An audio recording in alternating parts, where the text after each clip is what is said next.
Haleluya. Kami bersyukur kepada-Mu pagi ini Tuhan. Saat ini kami mau mendengarkan firman Tuhan. Kami berdoa agar hati kami dijamah oleh Tuhan. Dan apa yang menyampaikan juga mau bersembunyi. Hanya Engkau saja yang dimuliakan. Roh Kudus, terangi kami Tuhan. Kau sendiri yang bisa membuat kami mengerti apa yang ada dalam firman ini. Dalam nama Yesus kami berdoa. Amin. Salam. Selamat berjumpa lagi. Selamat berjumpa. Apa kelebihan kita dari yang lain? Apakah Bapak Ibu sudah diampuni Tuhan dosanya?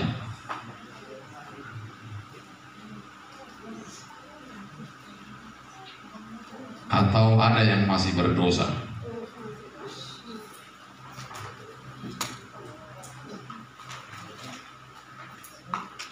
Apakah kita semua sudah memiliki hidup yang kekal?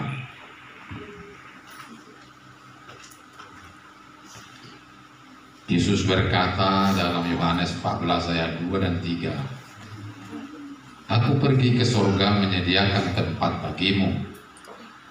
Dan kalau tempat itu sudah siap bikin, aku akan datang kembali menjemputmu, supaya di tempat di mana aku berada, kamu pun berada. Saya kira semua kita yang di sini pastilah berkata bahwa tempatnya sudah ada di surga. Amin. Ada yang masuk bilang amin. Sekali lagi amin. Dosa kita juga sudah diampuni. Kita sudah memiliki tempat di surga. Cobalah bertanya kepada sana sini. Kalau seberang dia bilang, mudah-mudahan lah dia bilang. Kita tidak sama dengan yang sana. Ada kelebihan kita di dalam Yesus. Itulah keuntungan kita. Saat di sini pun kita sudah memiliki hidup yang kekal. Amin. Jadi persoalan hidup yang paling besar itu tidak ada lagi sama kita. Yang kita hadapi setiap hari itu persoalan kecil. Persoalan yang paling besar itu persoalan siksaan api neraka itu. Itu persoalan yang paling besar. Makanya pastikan bahwa kalau kita sudah memiliki itu, maka apapun cerita orang tentang dunia ini nggak begitu berpengaruh sama kita. Tema kita hari ini adalah biasa-biasa. Mari kita baca Wahyu pasal 2 ayat 2 sampai 6. Wahyu pasal 2 ayat 2 sampai 6. Saya bacakan kita. Aku tahu segala pekerjaanmu, baik jerih payahmu maupun ketekunanmu. Aku tahu bahwa engkau tidak dapat sabar terhadap orang-orang jahat, bahwa engkau telah mencobai mereka yang menyebut dirinya rasul, tetapi yang sebenarnya tidak demikian, bahwa engkau telah mendapati mereka pendusta, dan engkau tetap sabar menderita oleh karena namaku, dan engkau tidak mengenal lelah. Namun demikian aku mencela engkau, karena engkau telah meninggalkan kasihmu yang semula. Maka tema kita pagi ini adalah berkobar-kobar dan atau kontra biasa-biasa. Berkobar-kobar dan biasa-biasa. Tahun 89 saya ke Belanda. Di sana saya bergabung dengan ada namanya Persekutuan Dua Dulus. Setiap hari saya Karena dari Medan ini pun saya sudah bertekad untuk menjadi terang di sana. Jadi setiap hari sampai malam saya selalu menjumpai orang. Saya jumpa di kereta api, saya tanya, oh maaf, saya Kristen, tapi saya nggak terlalu tertarik dengan Kristen. Jumpa di jalan juga begitu. Jadi secara umum saya lihat orang-orang di sana sudah biasa-biasa. Mereka tidak lagi keras atau bernyala-nyala begitu.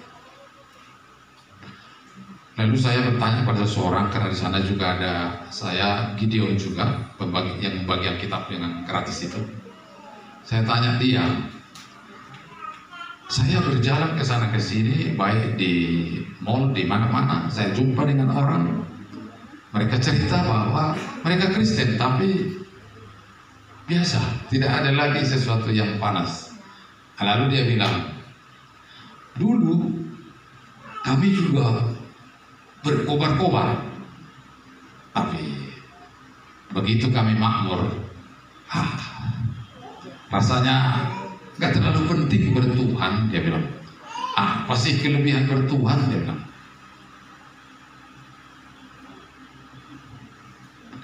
Hampir sama dengan Wahyu pasal 2 ini. Mereka masih kelihatan giat, ada aktivitas secara rohani, tapi ada yang dicela oleh Tuhan karena mereka telah meninggalkan kasih mula-mulanya. Saya benar-benar mengalami kasih mula-mula itu ketika saya masih kerja. Waktu itu belum ada yang namanya BPK atau KPK atau pengawas keuangan negara. Tapi yang namanya korupsi atau mengambil uang, saya tidak mau lagi. Gak tahu saya kenapa, betul-betul, dan setiap hari saya nggak pernah tentram di kerjaan. Begitu saya kerjaan kira-kira setengah jam saya lari ke penjara, lari kemana-mana, beritakan firman Tuhan. Jadi kasih mula-mula itu benar-benar menggerakkan kita secara luar biasa. Kadang-kadang hari Minggu bisa gereja sampai 3 kali satu hari. Di mana ada KKR nggak pernah saya, bagaimana pekerjaan nggak pernah pikir begitu, terus langsung tembak apapun cerita.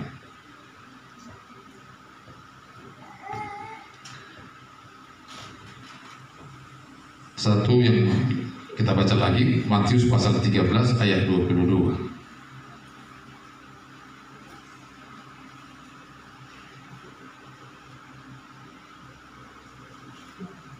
Ini perumpamaan tentang menabur. Yang ditaburkan di tengah semak duri ialah orang yang mendengar firman itu, lalu kekhawatiran dunia ini dan tipu daya kekayaan menghimpit firman itu sehingga tidak berbuah. Ibu bapak, saya tidak berkata tidak penting baju baru. Saya tidak berkata bahwa tidak penting kereta atau mobil. Tapi apa yang ada di dunia ini adalah perangkap, begitu menurut firman Tuhan ini. Perangkap yang bisa menjerat. Dan ini salah satu senjata setan untuk membuat kerohanian itu menjadi biasa-biasa. Memang kita berhadapan setiap hari dengan keadaan seperti itu. Entahkah kita di pesta, lalu orang datang dengan bajunya yang baru, mahal, mobilnya yang mewah, uangnya banyak. Sudah beberapa lama dan kita tahu dia seorang yang kaya. Wah, lama-lama kita bisa minder juga. Rasanya kalau kita berada di sekitar dia, kita gak laku, yang laku cuma dia. Dia yang dibicarakan, dia yang dipuji, dia yang dihormat, dia yang disaluti orang. Lama-lama kerohanian kita merasa bahwa kita, wah, jadi seperti biasa-biasa. Jadi pengaruh dunia ini besar. Ada kemunduran rohani. Dan apabila kita sudah memberi hati ke sana, ingat Matius pasal 6, pasal 5, di mana hatimu, hartamu berada, di situ hatimu. Lama-lama makin gujang. Apa itu bahasa Indonesia? Makin terjerat gitu. Saya punya kawan, dia sudah menjadi waktu saya masih terus bersama-sama dia giat. Satu kali setelah dia menjadi dia masuk ke dalam satu gereja yang hidup juga, tapi kemudian dia merasa bahwa hidup ini sepertinya nggak ada harga kalau nggak ada uang. Lalu dia memutuskan untuk tidak ambil aktif lagi di gereja. Kemudian dia berdagang buah pokat dari Aceh, dari Sidikalang, dari mana-mana. Seketika memang melonjak, dia bisa beli mobil. Setelah beberapa saat, dia pernah kena hampir mati, berlangkah di tele. Jadi mau mobil pickup, mobilnya dulu, kemudian berlanggar di situ, bawa apa ini, pokat ini. Kemudian kami jumpa, wah, syukurlah karena ada Tuhan saya nggak jadi mati katanya. Lalu saya bilang,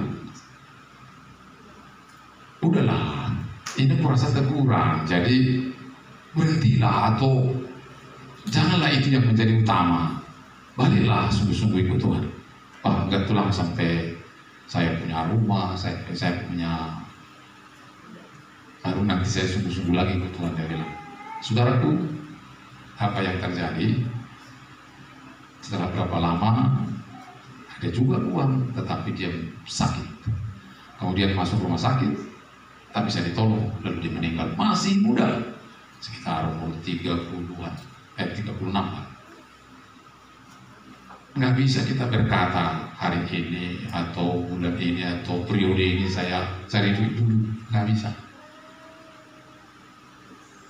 Ada lagi teman saya, ya orang Nias juga. Kami bersama-sama selalu rajin berpuasa, kadang-kadang ke Sembahe, kadang-kadang pokoknya di Maridal. Nah, satu ketika dia juga mengambil keputusan. Dia kerja di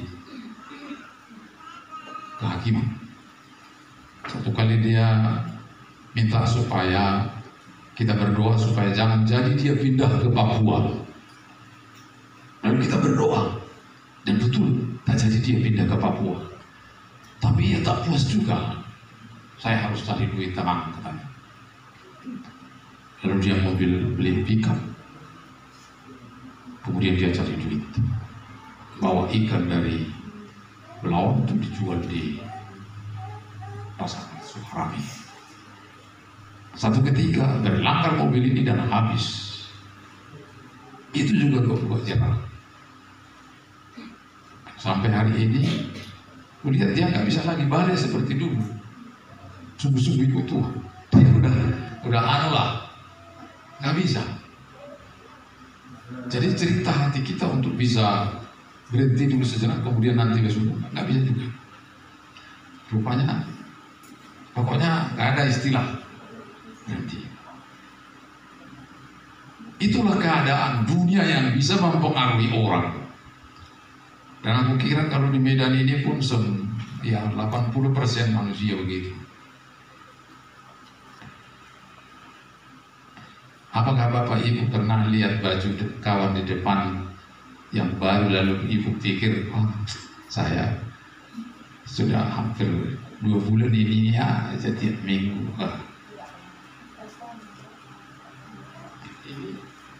Monce, gak mahal.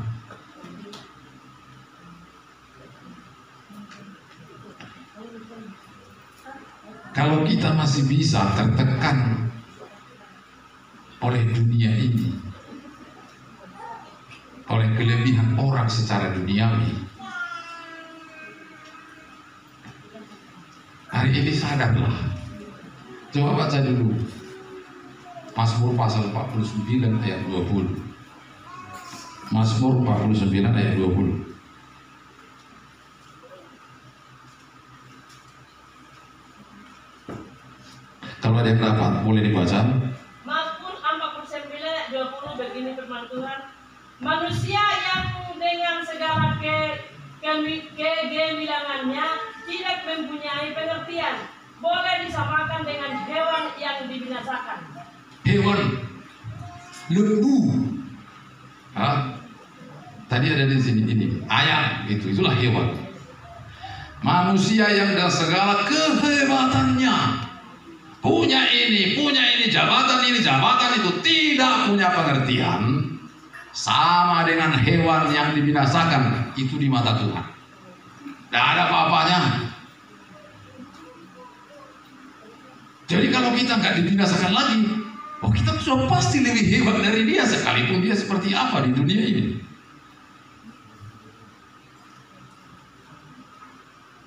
Apa kerjaan kita sekarang? Apakah lebih hebat tentara dari buruh bangunan? Siapa yang bilang lebih hebat itu? Kalau orang yang bilang itu lebih hebat, ya silakan. Tapi Tuhan tak pernah bilang kalau tentara atau polisi atau PNS lebih hebat dari buruh bangunan. Nggak ada itu.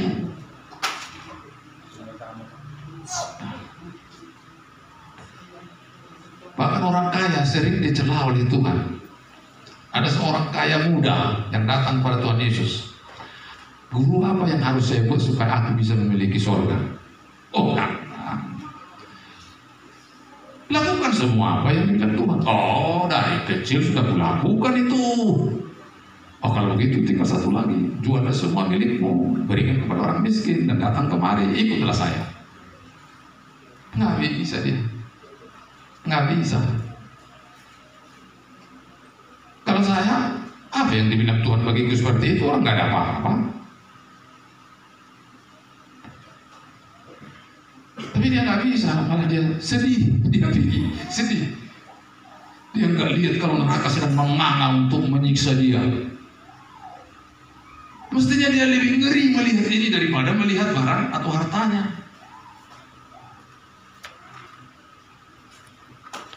Tuhan bilang, orang yang gemilang, orang yang cemerlang, orang yang hebat, tapi tidak punya pengertian. Yang punya pengertian maksudnya, hidup ini mau kemana?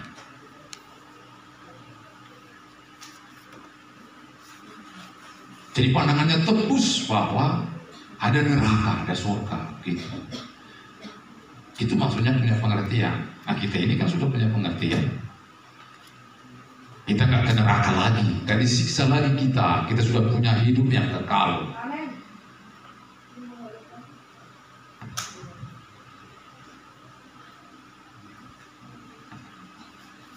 Yesaya pasal 43 ayat 4.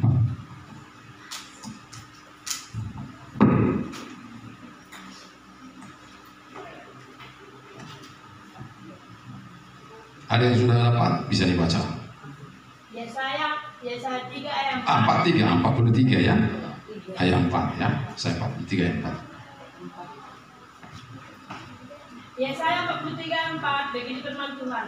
Oleh karena engkau berharga di mataku dan mulia, dan aku ini mengasihi engkau, maka aku memberikan manusia sebagai gantimu dan bangsa-bangsa sebagai ganti nyawamu. Ya. Kalau di mata manusia kita tidak berharga, memang dari dulunya pun kubilang dalam diriku bahwa aku tidak ada apa-apanya di hadapanmu. Tapi di mata Tuhan ternyata saya berharga. Berharga saya. Mahal saya. Coba ibu bapak bayangkan, saya ditebus tahun 87. Dan untuk bisa menjadi seperti ini dibutuhkan waktu kurang lebih 30 tahun. Kalau dia mau mencari orang seperti saya yang kualitas kerohanian seperti saya sekarang ini, dia harus menempa orang 30 tahun lagi. Makanya dia sayang sama aku. Berharga saya, mutunya.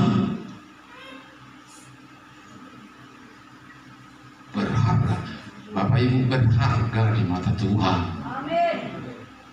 Ya mungkin wajah pas-pas saja seperti saya, hidung pesek. Tapi Tuhan tidak melihat hidung pesek sebagai kehinaan. Amin.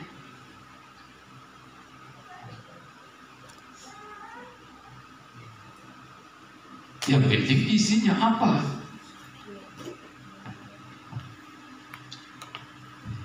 Sekarang seperti apa rupanya panas itu atau berkobar-kobar itu? Itu menyangkut 4 hal. Yang pertama menyangkut perkataan, berbicara. Yang kedua menyangkut pikiran, menyangkut ingatan. Yang keempat menyangkut kerja. Mari kita mulai dari baca 1 Petrus 4 ayat 11. 1 Petrus pasal 4 ayat 11.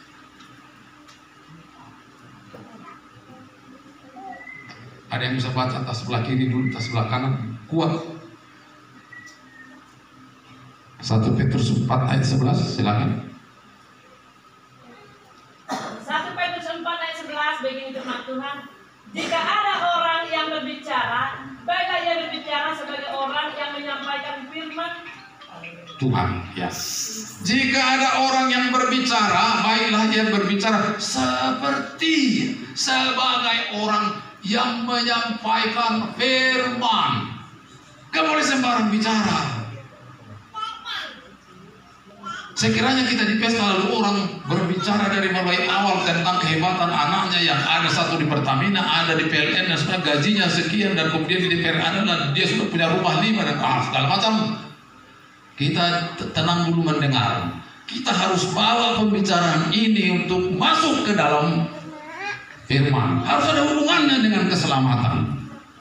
Lalu ketika dia siap, terima kasih untuk semua cerita ibu. Tapi firman berkata dalam 2 Petrus pasal 3 ayat 10 bahwa bumi ini semua akan dibakar.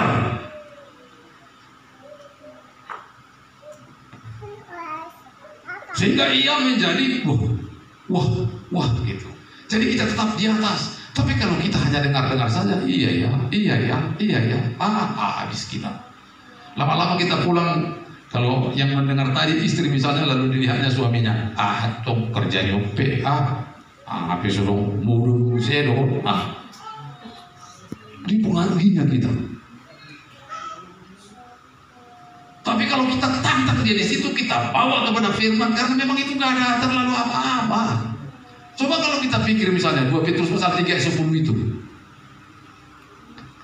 hari Tuhan akan datang seperti pencuri, dan bumi dan segala yang di tasnya akan hilang lenyap, akan dibakar dengan nyala api.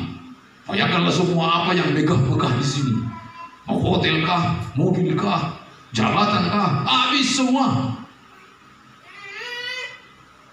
Jangan-jangan dia akan seperti istri Silot, membayangkan hartanya yang megah itu habis, dia nggak bisa terima, lalu dia mati konyol. Coba berpikir seperti itu. Tuhan bilang jika ada orang berbicara, baiklah dia berbicara sebagai orang yang memberitakan firman. Di mana kita sekarang? Mau di jalan kah? Mau di pesta kah? Jangan biarkan orang lama-lama menceritai sesuatu kepada kita. Segera hambat, bawa kepada firman. Arahkan dia ke situ sehingga ia melihat, rupanya apa yang ku miliki ini juga gak ada apa-apanya, sehingga dia begitu. Dan satu kali pasti dia bertanya. Seperti di TV bilang, satu kali kau nonton saya, pasti kau panas hati. Tapi kedua kali kau nonton saya, kau akan mulai curiga. Benar nggak ini? Benar nggak ini? 3 kali kau nonton saya, kau sudah tinggalkan agamamu. Harus begitu kita. Kita yang mempengaruhi, bukan mereka yang mempengaruhi kita. Kita yang disuruh Tuhan menjadi garam dan terang mempengaruhi dunia ini. Cara bicara kita, jangan kalah kita bicara. Jangan akui kehebatan orang secara duniawi. Nggak ada itu. Ini nggak bicara kepada siapa-siapa, kepada saya juga bicara begitu, kepada semua orang. Jaga pembicaraannya harus seperti itu. Karena dia bilang, barang siapa orang yang berbicara, yang berkata-kata, baiklah yang berbicara sebagai orang yang menyampaikan, ada hubungannya dengan firman, ada hubungannya dengan keselamatan. Sehingga tidak ada yang hebat di dunia ini, selalu Yesus yang hebat. Yang kedua, pikiran. Bacalah Kolose 3 ayat 2. Kolose pasal 3 ayat 2. Silakan ada yang baca. Firman Tuhan, pikirkanlah perkara yang di atas, bukan yang di bumi. Sedikit. Nah, pikirkanlah perkara yang di atas, bukan yang di sini. Dia bilang, Bapak ini terlalu ekstrim, jadi kita nggak bisa mikir uang, nggak bisa mikir rengke-rengke. Nah, di ayat yang lain dia bilang, cari dulu kerajaan Allah, kemudian yang lain ditambahkan. Tapi semua yang kita pikir harus ada hubungannya dengan firman. Ini kupunya hubungannya dengan kerajaan Allah apa? Ini kupunya hubungannya dengan kerajaan Allah apa? Aku sekolah hubungannya dengan kerajaan Allah apa? Selalu dihubungkan ke sana. Ini ada mobil, ini dikasih anakku supaya bapak bisa ngijil kemana-mana dulu. Saya pakai, tapi saya nggak mau di situ tinggal. Kalau saya misalnya mau kemana-mana tuh harus ada orang di dalam, harus ada gunanya itu. Jadi semua apapun yang kita miliki harus ada hubungannya dengan kerajaan Allah. Mau kerjaan kah, mau jabatan kah, mau harta kah, mau otak kah, kepintaran kah, selalu ada hubungannya situ. Dan kita pakar dalam hukum, tapi hanya hukum pidana. Hukum Allah nggak ngerti. Pakar dalam adat Sasani Sulu, tapi hanya itu, nggak tahu firman Tuhan. Pikirkan, dia bilang. Pikirkanlah perkara-perkara yang di atas. Penuhilah ini. Sekiranya dibuka ini, otak ini yang ada Matius 13, ya. Kemudian Mazmur pasal 112, kemudian jangan dibuka ini, cuma ada yang bayangan uang 100, uang lepol, uang 20. Singkirkan itu, masukkan perkara-perkara yang di atas. Jadi kualitas. Berbicara, kemudian berpikir. Sekarang apa yang harus diingat? Kalau dibuka otak kita ya, sekarang apa yang ada di dalam? Mari kita baca Ibrani pasal 12 ayat 3. Ibrani pasal 12 ayat 3. Silakan ada yang bisa baca. Ibrani 12 ayat 3, begini firman Tuhan, ingatlah selalu akan Dia yang tekun menanggung bantahan yang sehebat itu terhadap dirinya dari pihak orang-orang berdosa, supaya jangan kamu menjadi lemah dan putus asa. Ya, ingatlah Yesus yang terus bergumul menanggung bantahan dan hinaan dan segala macam dari semua karena kita ini. Itu yang harus diingat, bahwa Yesus itu mati karena saya. Wah, hebat kali dia, baik kali dia. Saya yang sebenarnya dihukum di neraka, tapi ia nanggung neraka, kemudian saya bebas dari sana. Terima kasih Tuhan. Kita akan selalu kuat. Apa yang kita ingat ialah kemurahan Tuhan, kebaikan Tuhan, kasih Tuhan, janji Tuhan, semua firman yang masuk ke sini. Itu yang perlu diingat.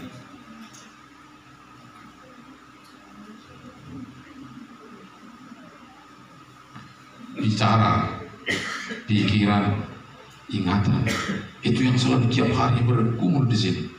Lalu kemudian apa yang harus kita kerjakan? Kita baca 2 Timotius 4 ayat 2.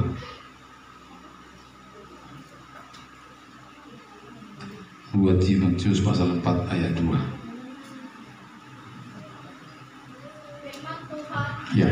beritakanlah firman, siap sedialah baik atau tidak baik waktunya. Nyatakanlah apa yang salah, tegurlah dan nasihatilah dengan segala kesabaran dan pengajaran. Memberitakan firman Tuhan, memberitakan Yesus, memberitakan keselamatan kepada semua orang, tetanggaku kah, saudaraku kah, Sekerja buka kepada semua orang di mana saja. Itu yang perlu dikerjakan. Jadi Anda sekarang berada di mana? Siap-siap. Bapak Ibu bergabung dalam satu kumpulan marga, siap-siap di situ. Sudah dilihat tuh. Oh, ini di samping saya. Gini loh. Yang pasti dulu dalam hidup ini apa-apa. Bapak sudah pasti masuk surga gitu. Biar dia terkejut dia atau digurdak namanya bahasa sononya, digurdak. Kalau bahasa Indonesianya diganggu gitu, tapi diganggu kurang pas juga. Digurdak ini artinya dia makin gitu. Siap sedia baik waktunya atau tidak baik. Jadi tidak ada istilah saya lagi ini, nggak ada. Lagi hujan, nggak ada. Memberitakan firman nggak lihat sikon enggak, sikon baik sikon tidak, itu terus. Itu namanya menyala. Jadi menyangkut perkataan, menyangkut pikiran, menyangkut ingatan, menyangkut perbuatan. Terus tiap saat. Saudara ibu bapak yang dikasih Tuhan, kita ini kan manusia, punya perut, ya kan? Burung punya sangkar. Memang kita butuh makan. Makanya Tuhan bilang dalam 1 Timotius pasal 6, asal ada makanan dan pakaian cukuplah. Nah, nggak dibatasi Tuhan, tapi diberi begitu.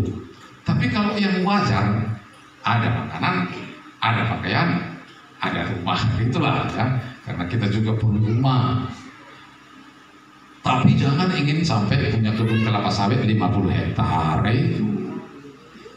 Buat apa? Tapi saya mau lebih, karena kulihat begini, ada banyak hamba Tuhan, pelayanannya maju, tapi rumah tangganya bermasalah gitu.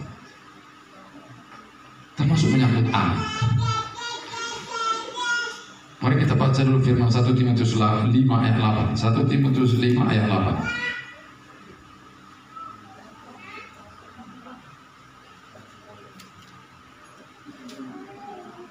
1 Timotius 5 ayat 8. 1 Timotius 5 ayat 8 begini firman Tuhan. Tetapi jika ada seorang yang tidak memeliharakan sanak saudaranya, apalagi seisi rumahnya, orang itu murtad dan lebih buruk dari orang yang tidak beriman. Ya, ada orang yang tidak memperhatikan, tidak merawat seisi rumahnya, murtad. Keluarga, ada suami, ada istri, ada anak. Ini harus hebat ini. Suami bertindak sebagai imam, punya kemampuan sebagai imam. Istri sebagai istri. Jadi prinsip istri tunduk kepada suami, suami mengasihi istri, harus jalan karena sikonnya cocok. Kalau suami misalnya tidak bisa punya kemampuan menjadi imam, nanti lama-lama istri yang jadi imam gimana?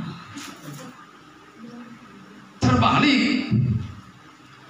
Tapi istri terpaksa mengambil posisi itu karena sikon misalnya. Bangun dong para laki-laki atau suami. Ini ada berapa orang suami-suami kita? Bangkit.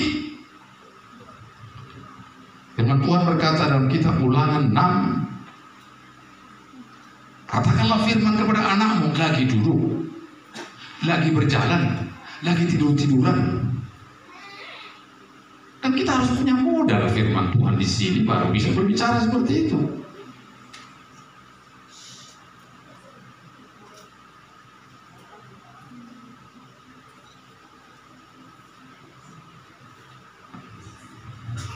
Suami itu kira-kira diamlah di situ. bagaimana keluarga itu dia mengarahkan. Dia harus punya kemampuan untuk itu. Oh, tapi saya lebih pintar istri saya.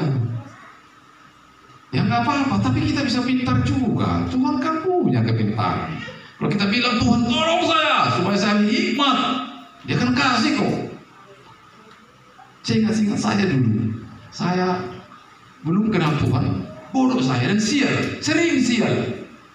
Tiap hari hampir sial terus. Tapi begitu kenal Tuhan, nah, semua berubah. Pintar pun bertambah, kekuatan pun bertambah. Dulu kesakitan, mama saya bilang dulu sudah, mungkin kilonya nggak cukup lah. Dalam Tuhan ini tidak ada yang mungkin. Dia bilang tak ada yang mustahil bagi orang yang percaya. Amin. Amin. Nggak ada. Makanya kalau ada sesuatu persoalan, ya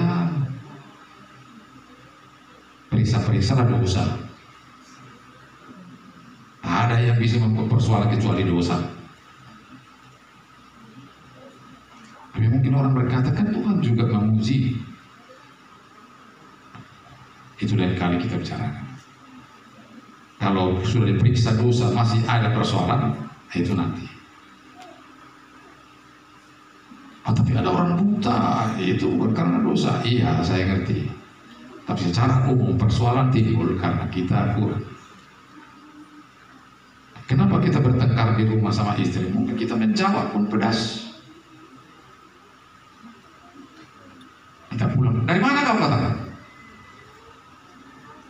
Kalau kita jawab dari Ulubi, kita bilang, ya mainlah kan. Tapi kalau kita jawab dengan lembut, ini di sini Ubu ini. Tadi pagi pun kami hampir semua berantem juga. Mau ke sini. Kau harus kasih sama aku 100 katanya. Aku terbukanya. 100 bagaimana? Kalau kau bawa orang untuk buat video, kau kasih juga makan, kau kasih ongkosnya. Ya tapi itu orang, kau kan istriku, kau yang harus menopang ini. Angkat keluar lagu, gak jadi kita tahu. Aku sih kurang apa? Tahan. Tapi sebenarnya tak begitu. Itu persis seperti tadi. Baru mau keluar dari rumah. Satu syarat lagi di dalam ibu bapak, suami istri.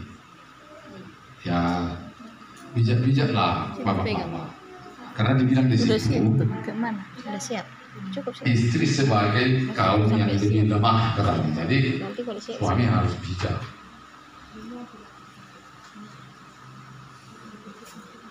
Baca dulu 1 Korintus 15 ayat 10. 1 Korintus 15 ayat 10. 1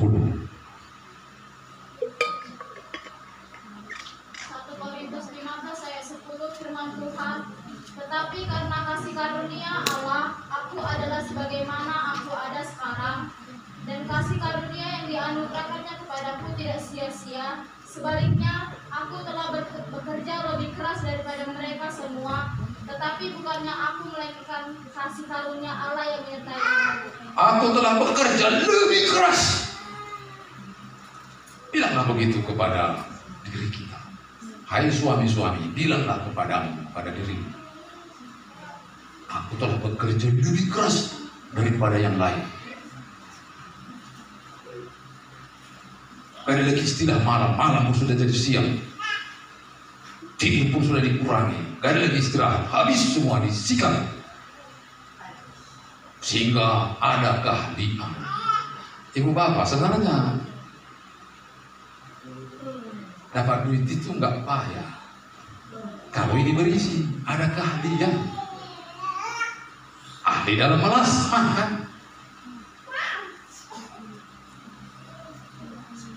Saya pernah lihat di YouTube menanam jamur. Menanam jamur itu di ember-ember. Dibikin lubangnya di ember itu ada 8 atau berapa. Di situ langsung keluar jamur itu.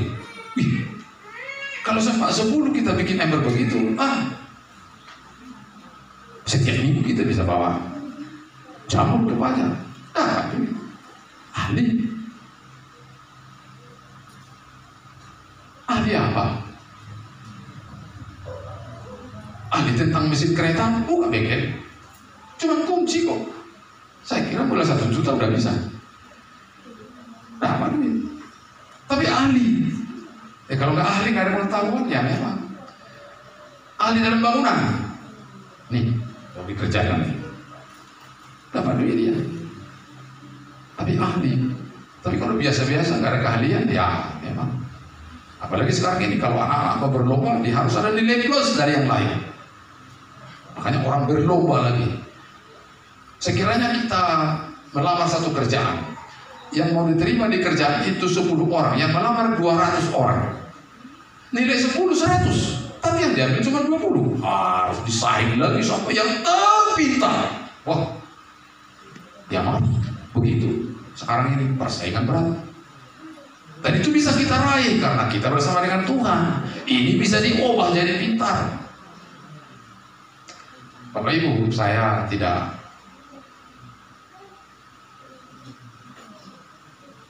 membanggakan begitu, tapi aku mau cerita bagaimana saya yang sudah di umur 70 ini, tapi kerja masih giat. Saya punya keahlian. Orang yang cari saya, kerjaan bisa diberikan. Saya sedang membuat sekarang kerjaan membuat perencanaan intake di Tungguran di daerah Simangke sana. Orang yang cari saya, karena ada keahlian. Saya ahli dalam bidang air minum, air limbah. Saya belajar. Tapi ini sudah tak ada lagi di sini semua ilmu. Orang mau pintar, mau cerdas, mau punya keahlian ada di sini. Ada di sini. Jadi kalau orang masih bodoh, nggak bisa, nggak ada, nggak mungkin orang bisa bodoh karena ini ada.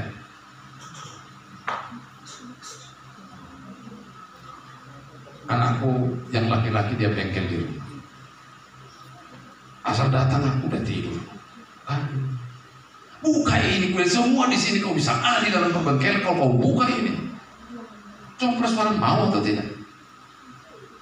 Makanya dibilang di sini, aku telah bekerja lebih keras, lebih keras, lebih keras. Gak ada lagi istilah minum duluan. Ada lagi. Semua digunakan. Sehingga ilmu ada. Sudah punya ilmu, orang yang cari kita.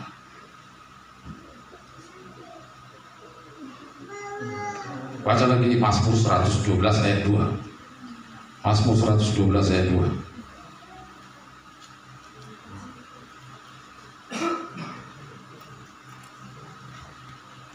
Ada yang baca, silakan. Mazmur 117 ya, 112 ayat 2 ya. Firman Tuhan, anak cucunya akan perkasa di bumi, angkatan orang benar akan diberkati. Janji Tuhan sudah ada. Aku akan membuat anak cucumu perkasa di bumi ini. Amin. Sambutlah itu, tidak ada halangan. Perkasa. Maka dari mulai kecil dia sudah diawasi. Bagaimana nilainya, sampai di rumah apa kerjanya, kita harus pantau terus. Sehingga kita tahu apa yang di sini, apa yang ada di HP-nya, kita tahu. Saya begitu. Harus kita pastikan, dan iman kita harus ada besar. Anakku ini harus begini di tahun sekian, harus gitu. Kan kita carilah pada menurut imanmu. Imanmu seperti apa? Keluargaku di tahun sekian harus begini, anakku di tahun sekian harus begini. Ya, itu baru iman. Jadilah kepada menurut iman. Itu Tuhan bilang. Program semua. Sehingga anak-anak kita juga akan kelihatan nanti perkasa dia. Orang hebat, bertuhan dan cukup makan. Mazmur 133 ayat 3.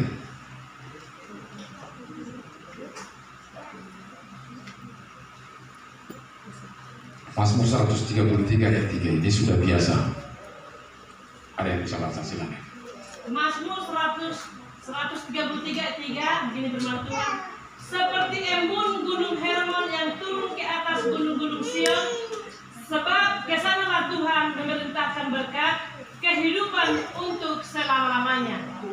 Kalau kita rukun, adalah berkat. Tidak rukun, tak ada berkat. Berantem aja lah terus. Habislah itu. Jangan berantem. Seorang hamba Tuhan tidak boleh bertengkar. Bertengkar pun nggak boleh. Bertengkar, apalagi berantem. Di mana ada orang hidup rukun, kesitulah diperintahkan Tuhan berkat. Diberkati, diberkati, diberkati. Sabarlah menanggung derita. Yang penting berkat Tuhan. Ada satu orang kawan saya, ini marganek bulan. Dia memang gak ada kerjanya, maka istrinya paling keras atau nakal sama suaminya ini. Kadang-kadang makanlah suaminya ini, sedang makan gitu dia pegang, terjatuhlah, tumpahlah sama nasinya. Dia nggak melawan, dia berdoa, ya Tuhan,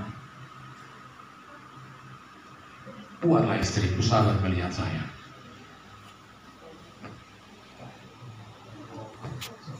Apa yang terjadi?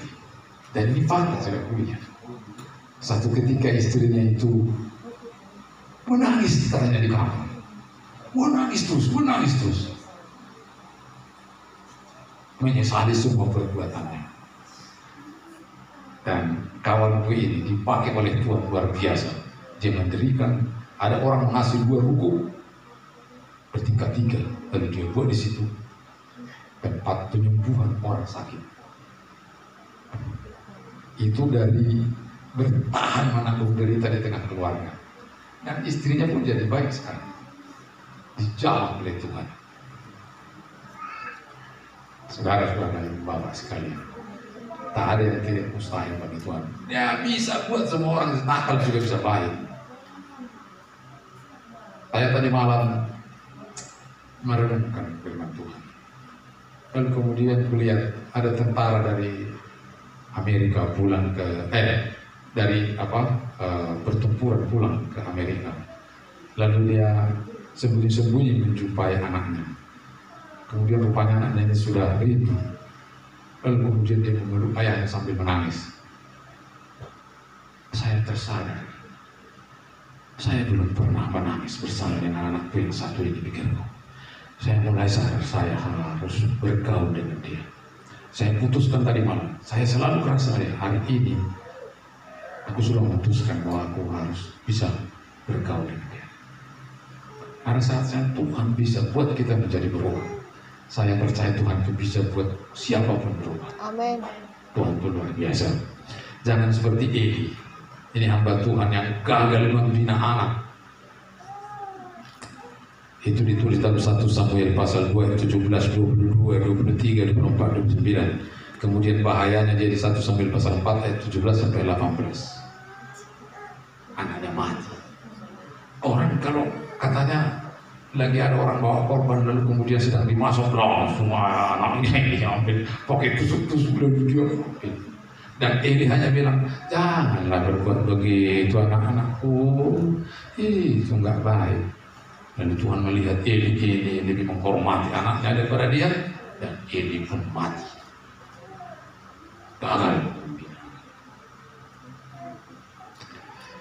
Itu kira-kira firman Tuhan. Terima kasih untuk mau mendengar. Tuhan kalian berkati. Mari kita berdoa. Bapa di sorga, dalam nama Yesus, terima kasih untuk firman ini. Kami berdoa agar firman ini hidup dan menjadikan kami orang yang giat, yang kuat, yang gagah. Terima kasih Tuhan, terpujilah namamu. Dalam nama Yesus kami berdoa. Amin.